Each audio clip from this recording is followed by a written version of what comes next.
All right, so far we've talked about the higher level, about nodes, miners, validators, but let's do a little deeper dive.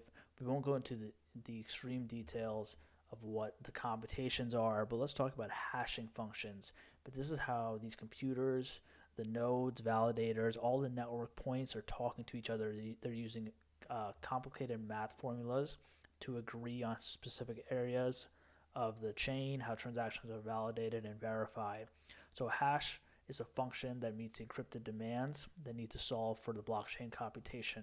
This is what I mentioned before, ensures trust in a trustless environment, so there are no third parties verifying what's happening. There's no security loopholes. You put in a formula, its out comes out a hash sum. So here we have inputs.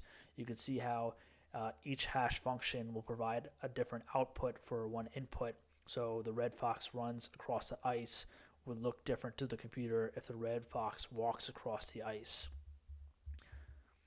So hash functions have special properties, three special properties: pre-image, second pre-image, and collision resistance.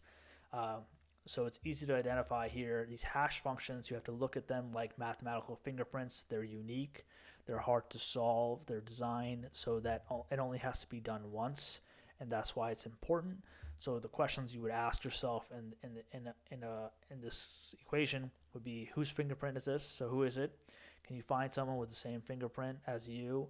And then can two random people have the same type of fingerprint? So you can see how these type of questions, this series of questions, will answer whether there's a duplication, whether this makes sense, whether it's unique, and it's important to understand this just at a high level, saying this is what's happening behind the scenes. There's a mathematical formula, there's an answer that's being output, and then that's unique to a specific function of the transaction. So what does a hash puzzle actually do, or how is it defined? It's computationally difficult.